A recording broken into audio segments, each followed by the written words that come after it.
سلام، مهسا رضایی هستم و با قسمت دوم از آموزش برنامه نویسی کراسفیت برگشتم پیشتون.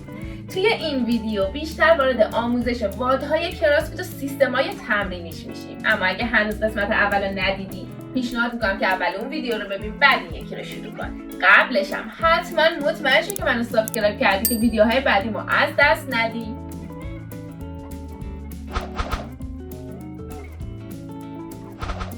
تو قسمت اول یاد گرفتیم که واحدهای کراسفیت شامل یه سری حرکات میشن که پشت سر هم تکرار میشن و این واحدها کلی سیستم تمرینی دارن که توی این ویدیو قراره در موردشون یاد بگیریم. پس من اول از همه 3 حرکت خیلی ساده که همه بلدن رو انتخاب میکنم و سیستم‌های تمرینی مختلف رو بر اساس این 3 حرکت ساده بهتون نشون میدم. حرکات پوشاپ، سیتاپ و ایر اسکوات. اولین سیستم تمرینی که در موردش صحبت میکنیم امرپ هست که خلاصه شده از many reps or runs as possible، یعنی انجام بیشترین تکرار یا راندهای ممکن تو زمان داده شده. مثلا تمرین میتونه این شکلی باشه: امرپ for 15 minutes یا همون امرپ برای 15 دقیقه، 10 تا پوشاپ یا همون شنا، 20 تا سیتاپ و 30 تا ایر اسکوات یا همون اسکوات با وزن بدن.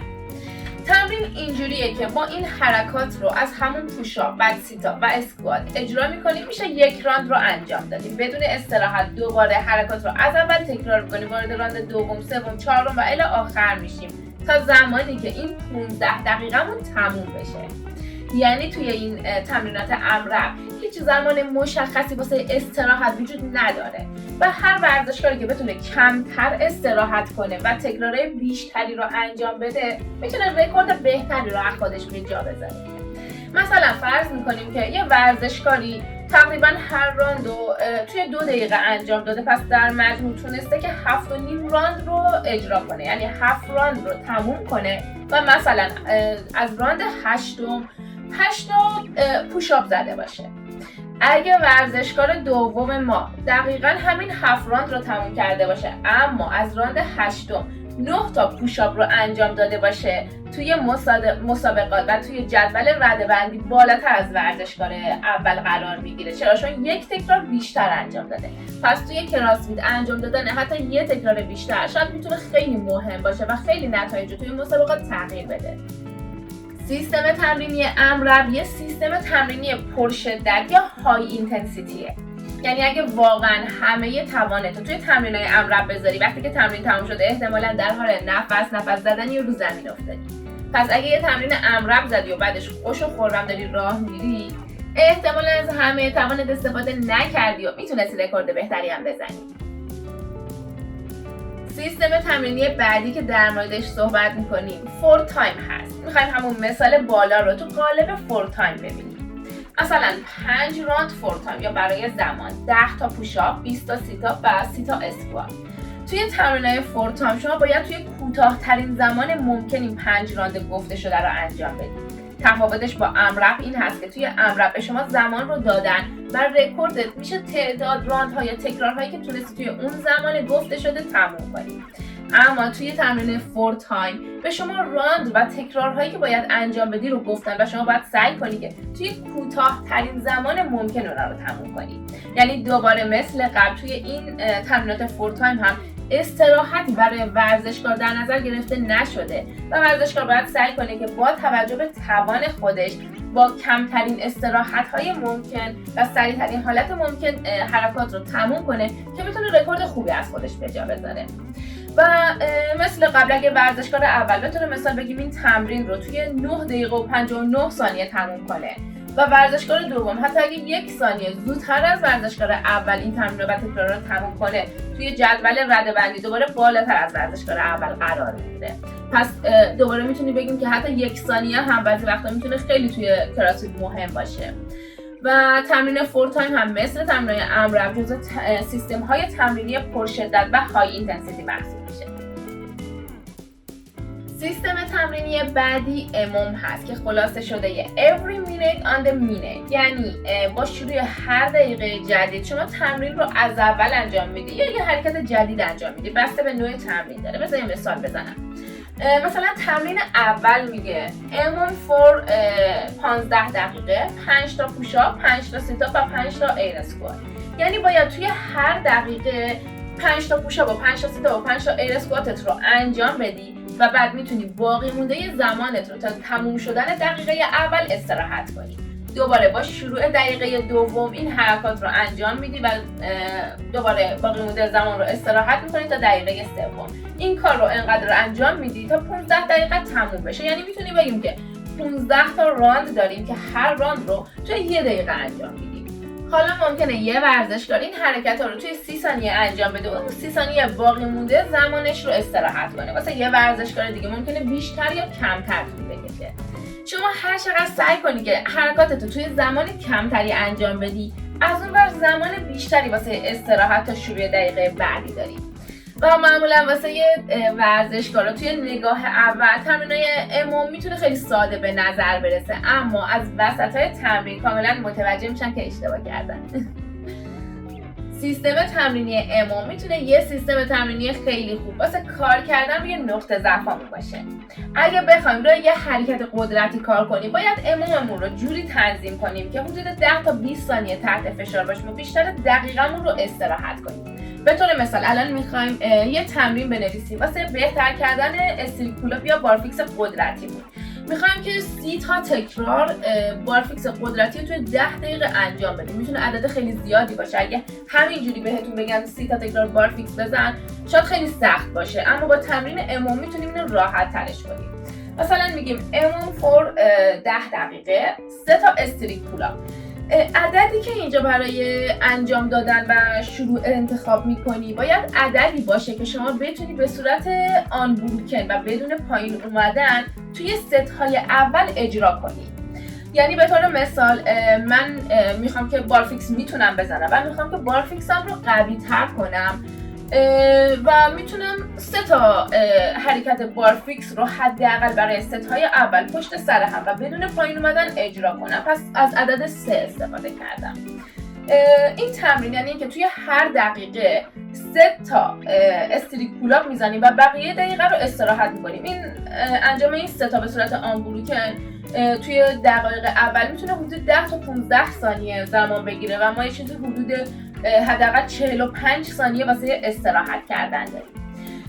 اما هر چقدر که جلو بریم ممکنه که خسته شیم. مثلا از راند 4-5 دقیقه 4-5 به بعد ممکنه که این ستامون رو به صورت یک تکرار بزنیم، پایین بیایم، زمان بیشتری واسمون طول بکشه و استراحتمون کمتر بشه. این میتونه طبیعی باشه، اما نباید امامت رو یه جوری بنویسی که از همون راندای اول مجبور باشی این 3 تکرار رو یک تکرار بزنی، چون اینجوری زمانی که ازت میگیره خیلی طولانی تر میشه و نمیتونی 30 تا تکرار رو توی این 10 دقیقه تموم کنی. پس باید یه جوری بنویسیش که واسه قابل انجام باشه. مثلا اگه یه دونه تکرار میتونیم استریک پولآپ انجام بدی، میتونی با یه تکرار شروع کنی یا 2 تکرار یا هر چیزی که با توجه به توانایی خودته. اگه میخوای با کمک امام روی فشار قلبی عروقی کار کنی، باید حرکات رو ساده تر کنی و تکرارها و تعداد حرکات رو یه جوری انتخاب کنی که بیشتر این 1 دقیقه رو تحت فشار باشی. مثلا تمرین رو باید یه جوری بنویسی که وقتی فرش سر حالی، مثلا توی راندهای اول بتونی حرکات رو توی حدود 40 ثانیه تموم کنی و یه زمان کوچیکی هم واسه استراحت داشته باشی و خیلی خوب میشه اگه بتونی پیس و سرعتت رو تا آخر توی همون حدود نگه داری. اما دقت کن، اگه تمرین یه جوری باشه که توی همون راندای اول تموم کردنش واسه مثلا یه چیزی حدود 55 ثانیه طول بکشه، احتمالاً از اواسط تمرین به بعد دیگه نتونی تکرار رو توی اون دقیقه تموم کنی.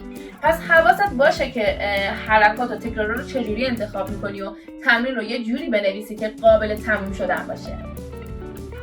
از سیستم تمرینی امام به یه شکل دیگه هم استفاده میشه که توی این مثال میبینیم، اینکه هر دقیقه تمرین مخصوص خودش رو داشته باشه. مثلا اینجا ما یه امام داریم برای 15 دقیقه که دقیقه اول باید 15 تکرار پوشاپ بزنی و باقی مونده زمان رو تا دقیقه دوم استراحت میکنیم. دقیقه دوم 20 تکرار سیتاپ میزنیم و دوباره باقی مونده زمان رو تا دقیقه سوم استراحت میکنیم و دقیقه سوم 25 تکرار ایر اسکوات میزنیم و باقی مونده زمان رو تا دقیقه چهارم استراحت میکنیم. دقیقه چهارم دوباره با 15 تکرار پوشاپ شروع میشه و این کار واسه 15 دقیقه انجام میدیم. یعنی میشه این 3 تا حرکت رو که هر حرکت رو 1 دقیقه انجام میشه برای 5 راند انجام میشه. روش دیگه استفاده از اموم دث بای هست که معنی لفظی شاید بشه بگیم بمیر توسط. توی این سیستم تمرینی هیچ زمان یا راند مشخصی وجود نداره و به معنای واقعی کلمه باید تا موقعی که جون داری حرکت خواسته شده رو انجام بدی. مثلا توی این مثال گفته death by street pull-ups، یعنی با شروع دقیقه اول فقط باید یه دونه استریت پول-اپس یا همون بارفیکس قدرتی بزنی. باقی مونده زمان رو تا دقیقه دوم استراحت میکنی و دقیقه دوم باید 2 تا استریت پول-اپس بزنیم، دقیقه سوم 3 تا، دقیقه چهارم 4 تا و انقدر این کار رو ادامه میدیم که نتونیم تکرارها رو توی دقیقه خودش تموم کنیم. مثلا دقیقه دهم تموم میشه اما ما تونستیم که فقط 8 تا تکرار رو انجام بدیم. اینجا فیل شدیم و دیگه ادامه نمیدیم. رکورد ما میشه 9 راند به اضافه 8 تکراری که از راند دهم یا دقیقه دهم اجرا کردیم. یا میتونیم همین کار رو با ضریب 2 یا ضریب 5 هم انجام بدیم. مثلا با ضریب 2 برای پوشاپ یا همون شنا انجام میدیم. به این صورت هستش که دقیقه اول 2 تا پوشاپ میزنیم و باقی مونده زمان تا دقیقه دوم استراحت میکنیم. دقیقه دوم 4 تا، دقیقه سوم 6 تا و دقیقه چهارم 8 تا پوشاپ انجام میدیم و این کار رو انقدر ادامه میدیم تا دوباره نتونیم مثل قبل تکرارهای لازم رو توی دقیقه خودش تموم کنیم. یا یه مثال دیگه ضریب 5 برای اسکوات، یعنی دقیقه اول 5 تا اسکوات انجام میدیم، دقیقه دوم 10 تا، دقیقه سوم 15 تا و دوباره این کار رو تا فیل شدن ادامه میدیم. و این سیستم تمرینی میتونه حسابی شما رو از لحاظ قدرتی و منتالی تحت فشار قرار بده و قوی کنه. سیستم تمرینی بعدی چیپر هست. سیستم تمرینی چیپر برای یک راند فور تایم طراحی میشه. اینجوری که ما با یه حرکت تکرار بالا شروع میکنیم و همینجوری که سراغ حرکت‌های بعدی میریم تکرارها خرد میشن و کمتر میشن. مثلا توی این تمرین با شروع زمان 300 تا تکرار ایر اسکوات رو شروع میکنیم. وقتی این 300 تا رو انجام دادیم کارمون با اسکوات تموم میشه. بعد وارد 200 تا تکرار سیتاپ و در آخر هم 100 تکرار پوشاپ یا همون شنا میشیم. با تموم شدن پوشاپ رکوردی که زمانی که طول کشیده تا ما تمام این تکرارها رو تموم کنیم به عنوان یه رکورد واسمون ثبت میشه. این نوع تمرین‌ها نیاز به استراتژی داره چون تکرارها بالا هست. من باید بدونم که تکرارها رو به چند قسمت برای خودم تقسیم کنم. مثلا من میدونم که میتونم 50 تا اسکوات رو به صورت آنبوریکن و بدون استراحت بزنم. پس این 300 تا تکرار رو به 6 تا راند 50 تکرار تقسیم میکنم. بینشون هم یه استراحت حدود 10 تا 20 ثانیه‌ای دارم. یا همین کار رو برای سیتاپ یا شنا هم انجام میدم. تو باید توانایی خودت رو بشناسی که بدونی عددها رو چجوری به چه عدد کوچکتری تقسیم کنی که بتونی با استراحت‌های کوتاه تمرین رو تو زمان کوتاه‌تری تموم کنی. موقع طراحی تمرینم باید حواست باشه که حرکت‌های ساده‌تر جزو تکرارهای بالا باشن و هر چقدر حرکت سخت‌تر میشه تکراراش هم کمتر باشه. مثلا اگه ما همین تمرین رو میگفتیم که 300 تا شنا یا پوشاپ، 200 تا اسکوات و 100 تا سیتاپ، یه جورایی تموم کردن این تمرین خیلی سخت میشد و شاید اووریوز میشدیم مثلا وسطش ول میکردیم. پس دوباره خیلی مهمه که تمرین رو یه جوری طراحی کنیم که قابل زدن باشه. سیستم تمرینی بعدی که میخوام در موردش صحبت کنم سیستم تمرینی اینتروال هست. یه مثال داریم که میگه 5 راند 10 تا پوشاپ، 20 تا سیتاپ، 30 تا اسکوات و استراحتمون هم 1 به 1 هست. یعنی چی؟ یعنی من این حرکات گفته شده رو برای یک راند انجام میدم و مثلا اگه این راند اول من 40 ثانیه طول کشید در ازاش 40 ثانیه استراحت میکنم و بعد وارد راند دوم میشم. اگه راند دوم 30 ثانیه طول کشید برای راند دوم 30 ثانیه استراحت میکنم و بعد وارد راند سوم میشم. اگه راند سوم 50 ثانیه طول کشید دوباره 50 ثانیه استراحت میکنم و بعد وارد راند چهارم میشم و این کار رو واسه 5 راند تکرار میکنم. توی این سبک از تمرین باید سعی کنی که 100% تو بذاری و اون راندت رو توی سریع‌ترین حالت ممکن تموم کنی، چون قراره همون قدری که تحت فشار بودی استراحت کنی. این سبک تمرین میتونه بهت توی تقویت سرعت در استقامت کمک کنه، اما باید یه جوری انجامش بدی و یه سرعت و پیسی رو انتخاب کنی که بتونی برای کل اون 5 راند حفظش کنی. مثلا اینجوری نباشه که 2 راند اول رو یه چیز حدود 20 تا 30 ثانیه تموم کنی، اما بعدش خودت هم کاملا تموم شی و راندای آخر مثلا نزدیک به 60 ثانیه طول بکشه. مثلا از این سبک تمرین توی مسابقات هم ممکنه استفاده کنن، اینجوری که رکورد شما طولانی ترین زمان یا همون بدترین رکوردتون میشه. مثلا به طور مثال اگه ورزشکار اول همه راندا رو توی 30 ثانیه زده باشه و فقط یک راند براش 45 ثانیه طول کشیده باشه، رکوردش میشه 45 ثانیه. و اگه ورزشکار دوم تمام راندا رو توی 40 ثانیه تموم کنه، رکوردش میشه 40 ثانیه و قطعاً توی لیدربورد و رده‌بندی بالاتر از ورزشکار اول قرار میگیره. توی این سیستم تمرینی اینتروال حتما نباید استراحتمون 1 به 1 باشه. ممکنه این استراحت 2 به 1 باشه، یعنی نصف اون زمانی که تحت فشار بودیم رو استراحت کنیم، یا حتی ممکنه 1 به 2 باشه، یعنی 2 برابر زمانی که تحت فشار بودیم رو استراحت میکنیم و این قضیه میتونه با توجه به هدفهای مختلف تغییر کنه. آخرین سیستم تمرینی که در موردش صحبت میکنیم فورلود هست. از این سیستم تمرینی واسه افزایش قدرت استفاده میشه. مثلا توی این مثال 4 تا ست 3 تکراره به ما فرانت اسکوات دادن. میتونه این تمرین فورلود برای 4 تا ست با 80% توان از ما خواسته شده باشه. میتونه مثلا از 70% شروع کنه، بگه ست اول با 70، بعد روی 75 80 و آخر سر با 85 تمرین کن.